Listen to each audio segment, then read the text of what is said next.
అదే RTV app వార్తల్ని క్షణాల్లో చదివే అవకాశం ఉంటుంది. ఒక న్యూస్ పేపర్, ఒక టెలివిజన్ ఛానల్ మీ చేతుల్లో ఎప్పుడూ ఉంటాయి. పోరాడి బంగ్లాదేశ్ను విడిపించుకోవడం జరిగింది. బంగ్లాదేశ్ ప్రత్యేక దేశంగా విడగొట్టడం జరిగింది.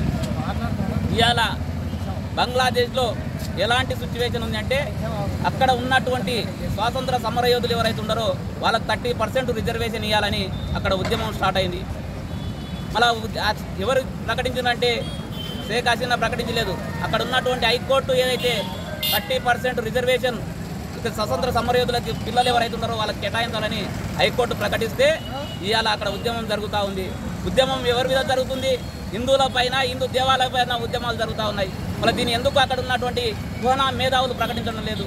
ఇక్కడ ఉన్నట్టు మేధావులు ఇజ్రాయెల్ ఇలా దాడులు చేస్తూ ఉంటే ఇక్కడ ఉన్నటువంటి మేధావులు ప్రకటిస్తూ ఉన్నారు.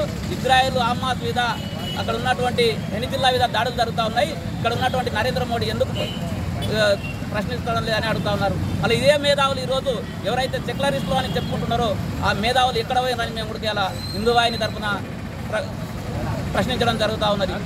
మరి ఏం జరుగుతుంది ఈరోజు? నిన్నగాక మొన్న 3-4 రోజుల క్రితం పార్లమెంటులో వక్ఫ్ బోర్డు అని ఒక చట్టం తెచ్చిండ్రు. వాళ్ళు మొత్తం ఎంపీలు ఎంతమంది ఉన్నారా అంటే తిప్పి కొడితే 25 నుండి 25 మంది, అంతే 30 మంది లోపల ఎంపీలు ఉంటారు. మళ్ళీ 232 మంది ఎంపీలు ఆ వక్ఫ్ బోర్డుకు సపోర్ట్ చేస్తూ ఉన్నారు.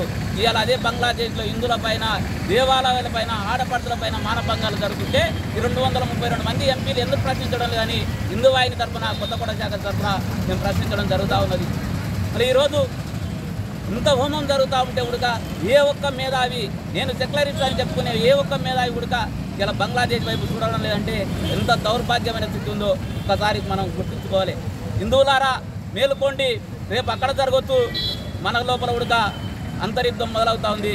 మనందరం మేలుకుంటేనే ఈ యుద్ధాన్ని ఆపగలుగుతాం, హిందువుల పైన దాడులను అరికట్టగలుగుతాం. మీరందరూ ఉడక ఎవరైతే నేను హిందువునని బహిరంగంగా చెప్పుకుంటాడో వాళ్ళకే మనం మద్దతుగా ఉండాలి. ఈ కుహనా సెక్యులరిస్టులు ఎవరైతే ఉన్నారో వాళ్ళందరినీ మనం తరిమి కొట్టాలి. అట్లయితేనే ఈ దేశంలో మనం సాధించగలుగుతాం.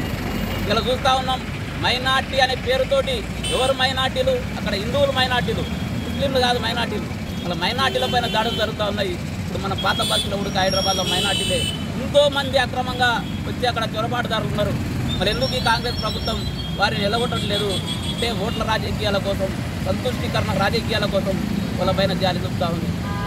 అదేవిధంగా ఇలా బంగ్లాదేశ్కు అంచున ఏదైతే పశ్చిమ బెంగాల్ రాష్ట్రం ఉందో అక్కడ ఇంకా హిందూ ముస్లిం ఫీలింగ్ తెచ్చి హిందువుల పైన దాడులు జరుగుతూ ఉన్నాయి మన దేశంలో కూడా, పశ్చిమ బెంగాల్లో.